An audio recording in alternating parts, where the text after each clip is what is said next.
इस कार्यक्रम के प्रायोजक हैं कृषि मंत्रालय, भारत सरकार।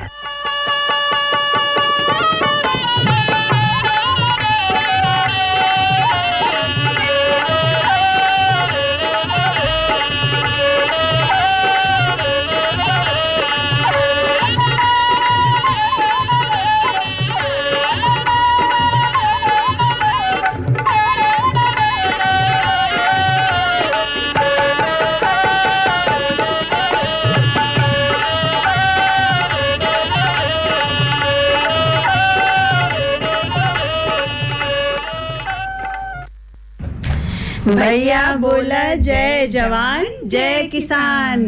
नैना बहन देखें, हम लोग अपने किसानवाड़ी बैठकी में समय से जुट गई जा आज के कार्यक्रम का थाती लेके। देखा, शुरुआत होला हम लोग के हालचाल खेती बाड़ी का हालचाल से। तो बतावे कुछ का हो रहल बा इस समय खेती बाड़ी में। देखा बतासा बहिन ने समय खेती बाड़ी के बात कैली है तो देखा कितना किसान भैया और बहन लोगन हया के अपन कुछ अनाज पानी काट पीट के देखा घर में रख ले हवा, कुछ लोगन का खेते में हवा। तो हम तो यह सचेत करब कि देखा अपन मौसम के देखते हुए ओके जितना जल्दी हो सके उतना कहल जाला ना कि अपने कुठिला तक ले आई जा। बिल्कुल नैना बहन, और आज सुबेरे देखा हल्का फुल्का बूंदा बांदी भैला तो जी डरा गल कि जन खेते में अपन फसल बा कटाई होत बा तो फिर कहीं ऐसा न होके कि फसल कुछ नुकसान होके। बाकी फिर से दऊ देखा सहर गलन और घाम हो गल है। और एक चीज ये कहा कि नैना बहन के देखा हम लोगन के अगर पहले से योजना बना लेहल जाए तब देखें अगर काम करी जाए तो देखा वो काम बढ़िया होला। काहे कि अपन जन मौसम बा ओकरे हिसाब से हम लोगन के अपन तैयारी करे के चाहिए। और हम लोगन के खेती बाड़ी में चाहे आगे के तैयारी करे के बा खरीफ के अपन जैसे कि अपन माटी बा, मौसम बा, पानी है, खाद के ध्यान में रख कर के प्रजाति का चुनाव हम लोगन के करे के चाहिए। तो ऐसे कहला कि अपन मेहनत रंग लियावेला। और एक साथ साथ इहो कहब कि हमन के अपने गोरू चौवा का भी खास ध्यान रखल जाए। काहे कि देखा है गर्मी में तपन की वजह से बीमार ना पड़े, एकरे वजह से हम लोगन के सांस सवेरे उनकर के जौन बा साफ पानी पिए बदे और रहे के उनकर गोरू सारी जौन बा की बढ़िया से बना देवे के चाहे कि जहाँ पे लुआर न जाए, उनके लू न लगे, गर्म हवा न जाए। और ई कुल तो देखा सबसे पहले हम लोगन के कहल जाए कि जब गोरू चौवा अपने दुआरे पर रहना तो बड़ा अच्छा लागेला। ऐसा लगेला कि केहू हम लोगन के दुआरे के सिंगार बा बढ़ावत आओ के, और केहू बा कि बूढ़ पुरनियन जैसन उनके देखभाल होला हम लोगन का। एक देखा अपन जिम्मेदारी भी बन जाला ना कि हाँ देखा दुआरे पे बंधल हो तो उनके खाना है, पानी है, उनके सही समय से अपन घाम निकलल तो अंदर करे के है, छाव तो बाहर करे के है। तो वो तो कहल जाला कि अपने दुआरे के सिंगार होले। हाँ बिल्कुल, और सिंगार के हम लोगन के समय से अंदर भी करे के बा। काहे कि गर्मी में पता चला दिन भर दुआरे का सिंगार बनौले रहा तो देखा उनके लू लग सकेला। और एक साथ साथ नैना बहन इहो कहा कि पानी का जौन व्यवस्था बा वो हम लोगन के बिल्कुल सचेत और सजग रहे के बा। काहे कि देखा नाद में पानी अगर दिन भर रखा तो देखा वो गर्म हो जाला। तो ओके हम लोगन के हमेशा ध्यान में रखे बा कि पानी सांस सवेरे बदल देवे के चाहिए, जैसे कि वो ठंडा पानी पिए और उनका जौन बा की शरीर ठंडा रहे। खाली वो नहीं कि खातिर नहीं, देखा हम तो कहब कि जल ही जीवन बा, जल बा तब्बे कल बा। और ये धरती पर जे भी बा, चाहे हम हो चाहे अपन गोरू चौवा हो या फिर पेड़ पालो हो, माने कि जे सांस ले रहल बा वो सबके खातिर पानी की आवश्यकता बा। अब ऐसे हम लोगन के पानी की तरह नहीं बहावे के बा। बिल्कुल एकर सदुपयोग हम लोगन के करल जाए और एके हमेशा में ध्यान रखल जाए। और नैना बहन देखा पानी के महत्व के बारे में अगर हम लोगन जाने और जनावे के रहे तो सबसे पहले कि हम लोगन के खुद ओके महत्व के बारे में जाने की चाहिए। देखा खेती के खातिर सिंचाई का बड़ा महत्व होला। सिंचाई की जौन उन्नत प्रणाली बा ओकर प्रयोग करके हम लोगन पानी का सदुपयोग कर सकीला जा। देखें, जब सिंचाई कृषि में सिंचाई का बात आवेला तो सिंचाई का मतलब आमतौर पर फसलन के उत्पादन में सहायता खातिर नियंत्रित मात्रा में फसलन के उत्पादन खातिर पानी का उपयोग कल जाला। अब ऐसे का होई कि देखा पानी के बचत हुई। और एक चीज ये कहब कि पानी देवे के कई तरीका बा। और वो तरीका के हम लोगन अगर अपनावल जाए तो निश्चित तौर पे हम लोगन पानी का बचत कर सकेला। देखा पहले का होत रहल कि मशीन से लोग पानी चला दे और नारी के माध्यम से खेत में फसलन तक पहुंचे, जेमे बहुत समय भी लग जाए। और कहीं मूस जन बाकी बिल खोद देले बा तो कुल पानी वही में घुसल चल जाता, फसलन के मिलते नहीं। इतना ही नहीं है, कहीं देखा जौन मेड़ बा अगर वो कमजोर बा तो टूट के एहर ओहर पानी हो जात रहल। बिल्कुल। और ओसे एक और परेशानी बढ़त रहल, जब एहर ओहर पानी फैलत रहल तो देखा अपन खेती में खर पतवार भी ज्यादा होत रहल। बिल्कुल तो बिल्कुल ऐसे कहा कि अब देखा तरह तरीके का सिंचाई, जैसे ड्रिप सिंचाई भल, स्प्रिंकल सिंचाई भल, इसे कहा कि जो अपन पौधा है वहीं तक पानी पहुंची, तो उसे कहा कि पौधा के अच्छे से पानी भी मिलत है और एक सुविधा ये होगा कि जो खर पतवार है वो ज्यादा नहीं होला। बिल्कुल नैना बहन, जैसन कि आप कहली हैं कि ड्रिप सिंचाई, स्प्रिंकलर सिंचाई, देखिए जो सिंचाई का उन्नत प्रणाली आ गल बना, ओसे देखा समय के बचत के साथ साथ फसल के उत्पादन में वृद्धि देखे के मिलेला। और सिंचाई के उन्नत प्रणाली से पानी का बर्बादी रुकला, खर पतवार नियंत्रण में मदद होला। ड्रिप सिंचाई और स्प्रिंकलर सिंचाई जैसन उन्नत प्रणाली के उपयोग करके पानी के कुशलता पूर्वक उपयोग कर जा सकेला, जैसे कि किसान भैया बहन लोगन अधिक उपज प्राप्त कर सकेले। और ये ड्रिप सिंचाई जैसन की बात होता तो देखो ऐसा एगो प्रणाली है जो पानी के सीधा पौधा के जड़ तक पहुंचावेला, जैसे कि पानी का बर्बादी नहीं होला और फसल के पैदावार में वृद्धि होला। और बात करल जाए स्प्रिंकलर सिंचाई तो देखा ई एगो ऐसा प्रणाली है जो उनकी पौधा के जो पानी बा पौधा के ऊपर से छिड़काव करला, जैसे कि पौधा के पूरा चीज पतई पर फिर तना पर, फल पर, फूल पर सीधे पड़ला और ऐसे खर पतवार में नियंत्रण होला। ई दोनों सिंचाई के प्रयोग कैला से नैना बहन पानी के प्रदूषण से भी नियंत्रित होला, काहे कि देखा कहीं ज्यादा हो जाला तो मच्छर मक्खी भी उपयोग होके लगेला और समय की भी बचत होला। और हम लोगन के जब इतना कुछ बात भाई किसान भैया लोगन अपन उपयोग करते हवन और जे करत वो फायदा जानत बा, लेकिन हम लोगन के एक साथ साथ यो ध्यान देवे के बा नैना बहन की हम लोगन के अपने साग सब्जी जो खेते में लगौले है ओके मौसम से बचावे के खातिर, जैसे अब इस समय गर्म हवा चलता ना, तो गर्म हवा से सब्जियन के बचाव के का उपाय करल जाए। देखा आज हम लोगन किसानवाड़ी बैठकी में कुछ जानकारी ऐसी जुड़ल ले है जा जो उनकी शिव प्रकाश सिंह हवा प्रगतिशील किसान और उनसे अपन मुनई भैया के बातचीत बा, हम तो कहते हैं कि जानकारी भी सुन ले जाए। चलो सुन लेवल जाए। किसान भाई लोग देखें हम लोगन खेती बाड़ी से जुड़ल है और खेती बाड़ी अगर करत है तो ये समय मौसम में जौन तापमान अत्यधिक बा वो तापमान से कैसे हम लोगन अपने फसल के बचाई, एक समस्या हम लोगन के सामने खड़ी हो जाला। वो समस्या से जूझे के बा, ओकर निदान खोजे के बा और जब तक निदान न मिली तब तक कोनो न कोनो समस्या खड़ी होत रही। तो गर्मी के दिन में अगर हम लोगन खेती बाड़ी करत है तो ओके सुरक्षित कैसे रखी। देखें आज चतरा ब्लॉक के बंजरिया गांव से एक प्रगतिशील किसान शिव प्रकाश सिंह भैया हम लोगन के स्टूडियो में आयल हवा। आपका अपने किसानवाड़ी कार्यक्रम में बहुत बहुत स्वागत बा। शिव प्रकाश सिंह भैया आप एक किसान हुआ और हर समय चूँकि खेती बाड़ी में अनेक समस्या आवत रहल है और वो झंझावात से अपन किसान भाई लोग जूझत रहना, संघर्ष करत रहना और वही बीच में एक समाधान भी खोज कर निकालना। तो ये समय गर्मी का मौसम बा और जौन अपन किसान भैया लोग साग सब्जी का खेती कैले हवा, उर्द मूंग का खेती कैले हवा, मक्का का खेती कैले हवा, तिल का खेती कैले हवा। तो ये समय वो फसलन का बढ़ते तापमान में वो कैसे ध्यान रखें भैया? इसमें जौन जायद के खेती बा आपका जी मुख्य रूप से गर्मी का जौन तापमान बढ़ा था और लगातार कई साल से सोनभद्र का तापमान बढ़ा था। जी जी ये स्थिति में ओके हल्का छाया का जरूरत बा। तो पहली बात भी जब सिंचाई करें तो दिन में खेत में पानी न लगा रहा है जी। अगर पानी लगा रही तो पानी गर्म हुई और पानी गर्म हुई तो करे जड़ पर असर पड़ी और जड़ पर असर पड़ने के वजह से जौन बा फसल सूखाई के खराब हुए की स्थिति रही जी। जब भी फसल का सिंचाई कराएं और रात में कराएं और कोशिश रहे कि दिन में वहाँ जौन भी पानियों के निकाल दें जब ने पानी गर्म न हो सके। और दूसरी तरह से हमारी कहना बा कि जैसे आज खीरा, ककड़ी, लौकी, नेनुआ, भिंडी के जौन भी हम खेती कैले ही ये पा जौन बा बुआई करते ही समय एक मीटर के दूरी पर जौन बा ढैचा के एक बीज के बुआई करें जी। अगर वो ढैचा के बीज बुआई के ले रही हैं तो वो आगे बढ़ के ऊपर से हल्की छाया फसल के देही और पर धूप का असर न हुई और दूसरे तरफ बीज हमार तैयार हो जाए ढैचा का।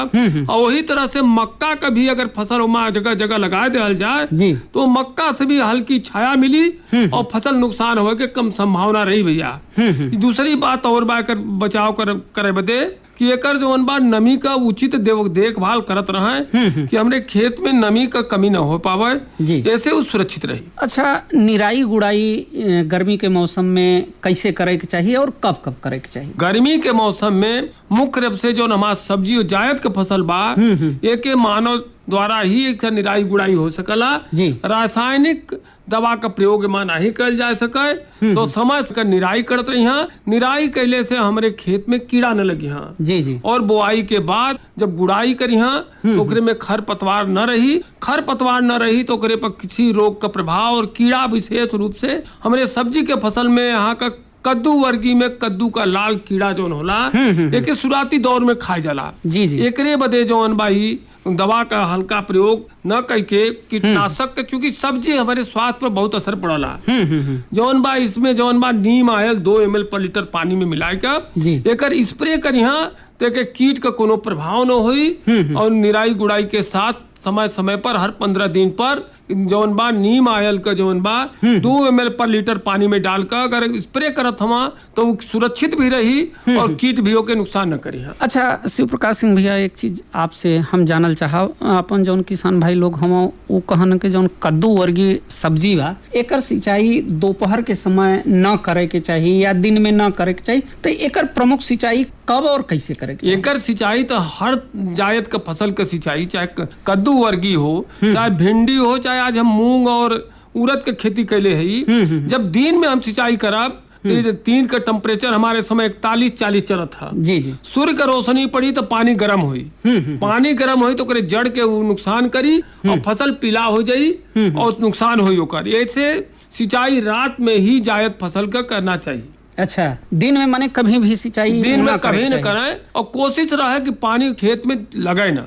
जब गर्म हुई मिट्टी तो जड़ के नुकसान करी और जड़ नुकसान होने की वजह से फसल के नुकसान हुई। अच्छा शिव प्रकाश सिंह भैया, का फसलन के भी लू लगे का समस्या उत्पन्न हो जाला? निश्चित भैया, फसल में एक तो बात बतौली है आपका, फसल में जहाँ भी फसल लगावे आप फसल का लाइन जोन हो आपका पश्चिम से पूरब बन लगावे। अच्छा। और उत्तर दक्षिण का फसल न लगावे। पहला बुआई के समय के ध्यान देवे के चाहिए, जैसे बगल से हवा जौन बा पास हो जाए और लू का असर करे पर न पड़े। और कोशिश दूसरा करना चाहिए कि जहां भी फसल कमरो पड़ करत है ओकर रक्षा करे बदे पहले से ही उसके पश्चिमी छोर पर मुख्य रूप से गर्म हवा पश्चिम दिशा से चलल है, ओकर नुकसान होला। ओकरे पहले ही जौन बा लता वर्गीय फसल जौन फसल अलावा जैसे बा सेम ओम बा हमार एकर खेती करें या ढैचा लगा दी है तो ओकर हवा सीधी मोटी लाइन रही तो सीधा लू का असर करे पर न पड़ी। बिल्कुल। और अपन जौन विशेषज्ञ भैया हो शिव प्रकाश सिंह भैया कहना के मक्का का भी खेती कर देवे के चाहिए, सूरजमुखी का खेती कर देवे मक्का की खेती करें भैया सबसे पहले विशेष ध्यान देवे की जरूरत है कि जो भी किसान मक्का खेती करें ओकर बुआई अगर मार्च में कर देत हम तो मक्का जून में आके ओकरे में फली आई ओकर घुआ जौन कहिला हमन और ओकरे वजह से लू लगले सो में दाना न बैठ जी। तो जब भी मक्का का खेती करें 60 दिन का मक्का का फसल होला एक अप्रैल के शुरुआत में ही मक्का की बुआई कर जाए, जिसे मानसून हमार जौन बा 15 जून तक आवला और नमी जौन बा ओकर मानसून में आ जाला। तो वो समय जब दाना बैठी तो स्वस्थ दाना पड़ी और उसमें गैप न हुई और पैदावार अधिक मिली। अच्छा शिव प्रकाश सिंह भैया, जब अत्यधिक तापमान बढ़ जाला तो फल फूल भी प्रभावित होला अपने साग सब्जिन का? साग सब्जिन का जब अधिक टेम्परेचर हुई धूप लगी तो ओकर फूल गिर जाई। हाँ फूल गिरले से ओकरे फलत में कमी आई और पैदावार आपका निश्चित रूप से नुकसानदेह हो रही। बिल्कुल एकदम सही बात आप कहत हो शिव प्रकाश सिंह भैया। अच्छा, उर्द मूंग में कितना दिन पर सिंचाई करे के चाहिए गर्मी के मौसम में, और फल फूल का समस्या इनमें भी आवल है? सब बहुत महत्वपूर्ण विषय आप सिंचाई वाली कहना उर्द मूंग में। उर्द मूंग का बुआई उचित नमी पर करे के चाहिए जी। खेत के जोताई करके ओके पलेवा कैले के बाद नमी जब हो उचित नमी तब ओकर बुआई करें और बुआई कैले के बाद ओके जल्दी सिंचाई न करें। कम से 20 से 25 दिन के बाद जड़दार पौधा है जहाँ के नमी मिली वहां तक जड़ जाई नीचे तक। अच्छा अच्छा। और जड़ जवन बा वहां तक जाई। जैसे घबरा के कभी भी 20-25 दिन के पहले ओकर सिंचाई न करें बुआई के और उचित नमी पर बोए। ऐसा न बोए कि ओके सूखा में बुआई कर दे ओके बाद पानी लगा दी। हाँ ओसे का होई कि जड़ ऊपर ही फैल जाई। हाँ जी जी जी। नीचे मूसला वाली जड़ न जाई हाँ तो आपके जल्दी जल्दी पानी लगावे के पड़ी और फसल पर ओकर प्रभाव पड़ी। ऐसे मूंग और जितने भी बा आपका उड़द एकर बुआई करते समय आप उचित नमी करके पलेवा करके ही बुआई करें और बुआई के 25 से 30 दिन के बाद पहली सिंचाई करें। जैसे ओकर जड़ के विकास करके नमी के जहां तक नमी मिली वहां ओकर जड़ विकास करके जाई तो पानी के बचत होई और कम सिंचाई करे के पड़ी आपकी। अच्छा शिव प्रकाश सिंह भैया, आप उर्द मूंग का खेती भी कैले हम। उर्द मूंग का खेती कैले से माने माटी पर का प्रभाव पड़ाला? माटी पर ये प्रभाव पड़ा, दलहन फसल है मूंग और उड़द जी। यही तरह से चना और मसूर भी हमार जवन होला रबी में ई दलहन फसल होला। एक गांठ बनल एकरे जड़ में जी। जब फसल 40 दिन को हुई तो एक गांठ बनी जो हवा से नाइट्रोजन लेके जमीन में नाइट्रोजन फिक्सिंग कराला तो आवे वाली हमारे जो खेती करम हम खरीफ का वहाँ हमें नाइट्रोजन का आवश्यकता कम पड़ी और पैदावार ज्यादा हुई। बिल्कुल। और मट्टी का उपजाऊ क्षमता भी बढ़ी। हरी खाद के रूप में मूंग के अंतिम जब मूंग का तोड़ाई कैले तो खेत के जुताई करके वहाँ पानी लगा दी तो वो मूंग जौन बा हरी खाद के रूप में आपके खेत में परिवर्तित हुई और खरीफ के पैदावार में ओकर योगदान रही। बिल्कुल एकदम सही बात आप कहत हुआ। अपन जो किसान भैया लोग हुए ये बात पर जरूर ध्यान दी है। अच्छा शिव प्रकाश सिंह भैया, अब धीरे धीरे समय आगे जौन बा माने कहल भी जाला कि बैसाख के बाद जेठ आवाला, जेठ के बाद आषाढ़ आवाला। अपन बुजुर्ग लोग कहले भी हुआ कि एक मास ऋतु आगे धावे, आधा जेठ आषाढ़ आषाढ़ तो जब जेठ आय जाला तो वो माने एक तरह से आषाढ़ ही मान लेवल जाला। आषाढ़ से ही जौन अपन खरीफ का खेती बा वो शुरू हो जाला और वहीं से नर्सरी का भी तैयारी चलल है। तो जौन अपन किसान भैया लोग हम चूंकि अब ही तो नर्सरी डली है ना, लेकिन जौन बियड़ा का तैयारी बा ओकर शुरुआत वो अब्बई से कर देना। तब बियड़ा का तैयारी कैसे करे के चाहिए? देखा मुख्य रूप से ये मई और जून का महीना जो होला हमारे खरीफ फसल का तैयारी का महीना होला जी। अगली तैयारी का हमार पूरे वर्ष का तैयारी यही मई और जून महीना करला। यही से आधारित हमारा खरीफ और रबी के भी खेती होला जी। दोनों पूरी साल का चक्र हम तैयार करते हैं इसी में। तो ये समय किसान भाई जो जायद के खेती के लिए बा ओकरे अतिरिक्त जो उनका जमीन बा वो जमीन का पहले तक गर्मी के जुताई करें जी। गर्मी के जुताई कैले से जो नीचे हमार कीट पतंगा का जो लार्वा हुई है ये ऊपर आई है और ज्यादा धूप लगले से उनकर नष्ट हो जाई और मिट्टी हमार शोधित हुई। पहला काम तो ही करें। ओकरे बाद जौन बा हमारी मई के बाद जून के जब महीना आई तो लगभग जौन हमारा गैती धान का खेती है जी ओकर मई के 28 मई के आसपास, मई के लास्ट में लोग नर्सरी डालाना। और एक पुरानी कहावत है कि यहाँ के किसान जौन बा आद्रा में ही खेती की शुरुआत कराना जी। तो हमार महीना जौन है सब निश्चित डेट पर होना। आद्रा 22 जून को हुई जी। और ओकरे पहले मृगडा होला जो मृगशिरा होला इस 7 जून के बाद 8 जून के निश्चित है। तो वो समय बहुत ज्यादा धूप होला जी। वो समय नर्सरी डालने पर बहुत ज्यादा क्षति होने की संभावना होला। तो जे किसान भाई के भी अपन तैयारी नर्सरी के करे के बाद उस 7 जून तक ही अपन जौन बा नर्सरी डाल ले अगैती फसल का।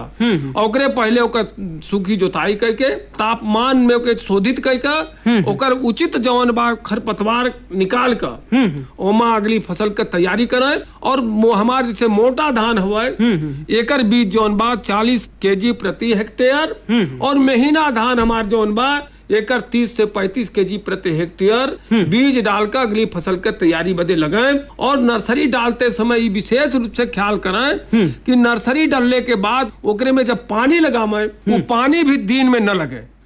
दिन में अगर नर्सरी में पानी लगल तो वो नर्सरी सूख जाए और किसान का नुकसान हो जाए, अगली फसल के रोपाई में उनके दिक्कत हुई। शिव प्रकाश सिंह भैया, एक किसान भाई लोगों का बहुत बड़ी समस्या है बीज का। कहे से कि अच्छा बीज रही तब अच्छा उत्पादन हुई। बीज में इतना धोखाधड़ी बा कि अपन किसान भैया लोग भी धोखा खाए जाना।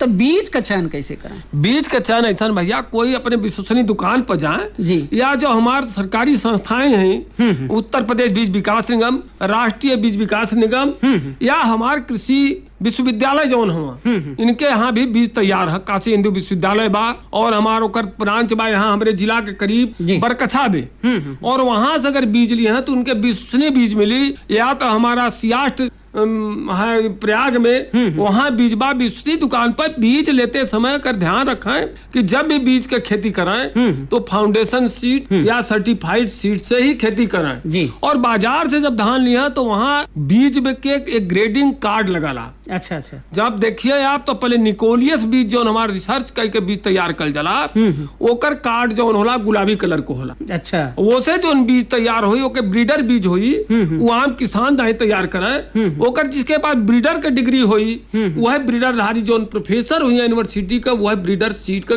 तैयार करना जी। ब्रीडर से फिर का जो टैग होला वो पीला रंग को होला, और ब्रीडर से जब बीज तैयार कर जाए तो फाउंडेशन बीज हुई, और फाउंडेशन बीज किसान भी कह सकला, और बड़े बड़े हमारे कृषि फार्म जो हो उत्तर प्रदेश सरकार को वो कराना, और फाउंडेशन से सर्टिफाइड बीजा वाला हमारे सरकारी गोदामों पर आधे दाम पर उपलब्ध बा। अच्छा। आप पहले तब पैसा पूरा देवे पड़त रहे किसान के, अब वहाँ अपन आधार कार्ड लेके जाइए और अपन अंगूठा लगे हैं, उनका आधी छूट तुरंत मिली, और जब भी बीज लें वो सर्टिफाइड फाउंडेशन बीज का ही बीज ही मुख्य आधार है खेती का, और वो वैसा प्रमाणित बीज लेकर ही ओकर खेती कराएं। बिल्कुल स्वस्थ बीज, उत्तम बीज अपन किसान भैया लोग लिए हैं तो उनकर पैदावार भी बढ़ी। शिव प्रकाश सिंह भैया, आज आप अपने कार्यक्रम में आई ना, और इतना बढ़िया अनुभव के बाद, जानकारी के बाद अपने किसान भाई लोगन के बतौलेन, ऐसे अपन किसान भैया लोग जरूर लाभ उठाइए। एकरे बदे आपके बहुत बहुत धन्यवाद।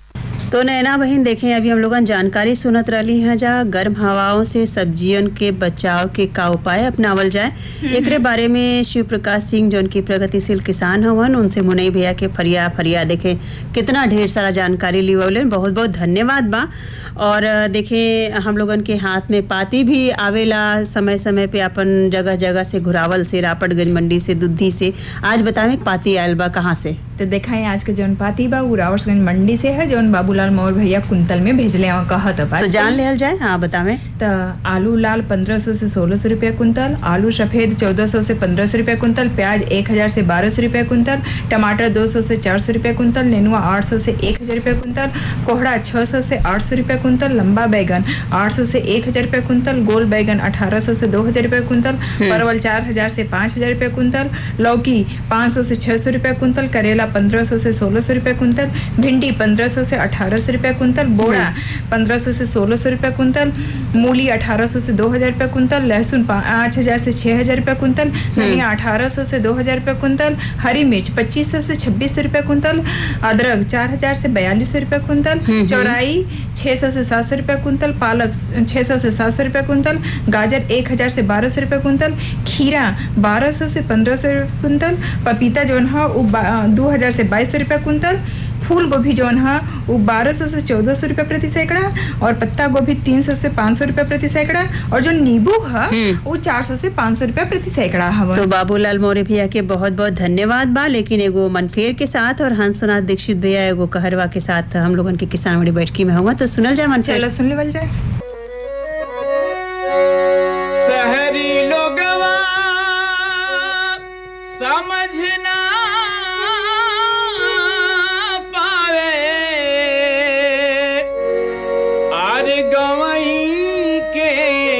प्रभुताई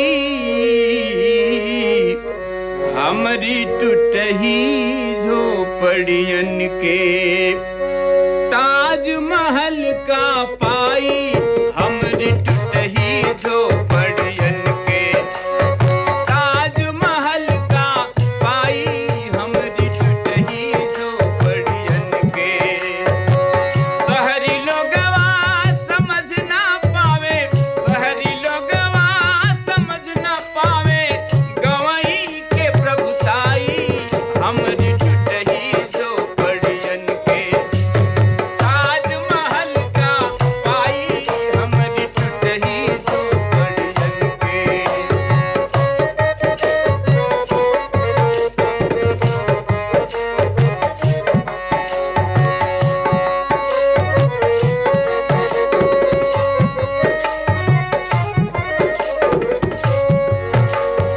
जहाँ बहुरिया घूंघट काढ़े राखे लाज पे पर्दा,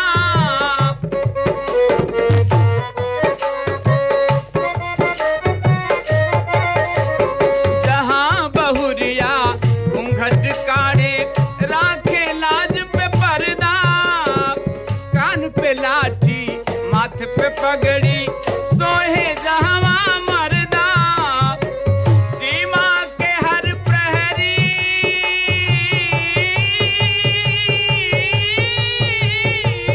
लागे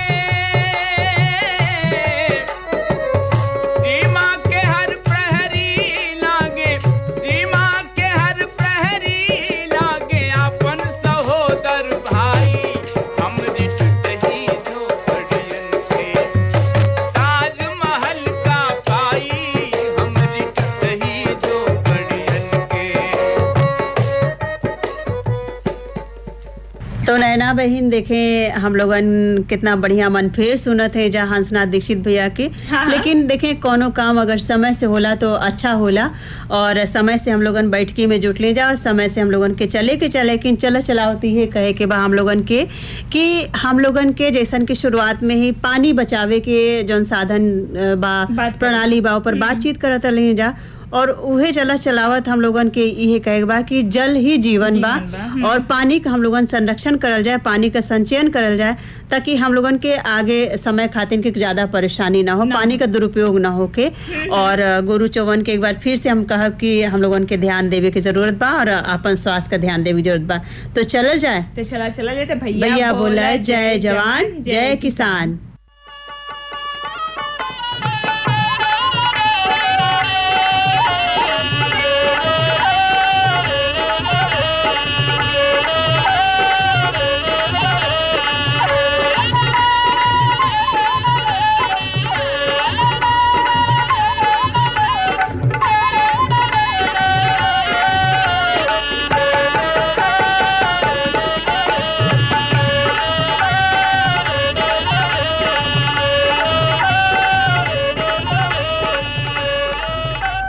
इस कार्यक्रम के प्रायोजक थे कृषि मंत्रालय भारत सरकार।